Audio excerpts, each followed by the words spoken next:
स्वस्ति न इंद्रो बृहस्रवाः स्वस्ति न पूषा विश्ववेदाः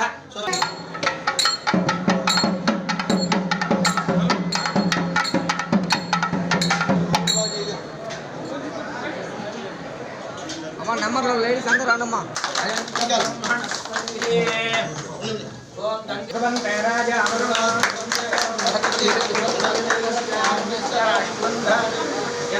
పెట్టించడం నిజంగా మా ఫౌండేషన్ అదృష్టంగా భావిస్తున్నాం. అలాగే మన కోవూరులో సుమారు 30 పైన వాటర్ ప్లాంట్లు రన్ చేస్తున్నాం. అది ఈ రోజు నుంచి కాదు, 2016 నుంచి ఈ వాటర్ ప్లాంట్లన్నీ పెట్టిన నాటి నుంచి ఈ రోజు వరకు కూడా ప్రతి ఒక్క వాటర్ ప్లాంట్ మనం రన్ చేస్తూ ఇప్పటి వరకు తీసుకొచ్చాం.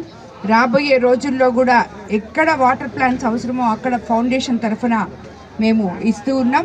ఇదొక్కటే కాకుండా మీకు అందరికీ తెలుసు, మొన్నే విడవలూరు మండలంలో మన విపిఆర్ నేత్ర వచ్చి ఇక్కడ ప్రతి ఒక్కరికి కంటి చూపుని పరీక్షించి మా నాయకులందరూ చాలామంది ఇక్కడ అద్దాలు చూపిస్తున్నారు.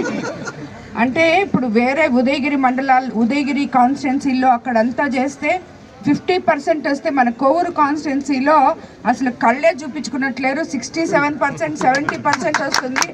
ఎక్కడికి వెళ్ళినా కూడా అంత ఎక్కువ మందికి కంటి వైద్యం అవసరము అని చెప్పి మన డాక్టర్లు ఆ వ్యాన్లో డిసైడ్ చేయడం జరిగింది. నిజంగా కూడా కోవూరు కాన్స్టిట్యున్సీ ఇప్పుడు పడుగుపాడులు కోవూరులో ఉంది, పోతిరెడ్డిపాలెంలో జరుగుతుంది. ఈ యొక్క విపిఆర్ నేత్ర అనేది వేమిరెడ్డి ప్రభాకర్ రెడ్డి గారి ఒక డ్రీమ్ ప్రాజెక్ట్. అది ఫౌండేషన్లో దీన్ని ఇంత అద్భుతంగా మన ప్రజలకి సేవలు అందిస్తున్నందుకు డాక్టర్లకు కానీ అలాగే ఈ వాటర్ ప్లాంట్స్ ఇవన్నీ కూడా కోఆర్డినేట్ చేస్తూ మా ఫౌండేషన్కే ఒక అద్భుతమైన దీన్ని తీసుకొచ్చిన అంటే గుర్తింపుని తీసుకొచ్చిన శంకర్కి అందరికీ కూడా నేను ధన్యవాదాలు తెలుపుకుంటున్నాను. రాబోయే రోజుల్లో ఫౌండేషన్ తరఫున ఇంకా ఏదైతే మేము చెప్పామో దీనికి ముందే సేవ చేస్తూ ప్రజల్లో ఉన్నాం. ఇప్పుడు కూడా మరి రాజకీయాల్లోకి వచ్చిన అదే సేవని కొనసాగిస్తున్నామని చెప్పేదానికి ఇది నిదర్శనం అని చెప్పి తిరునాళ్ళు అయిపోయిన తర్వాత కంప్లీట్గా సిమెంట్ రోడ్లు 2 పక్కలా వేస్తామని చెప్పి ఈ సందర్భంగా లక్ష్మణ్కి కూడా ధన్యవాదాలు తెలుపుకుంటున్నాను.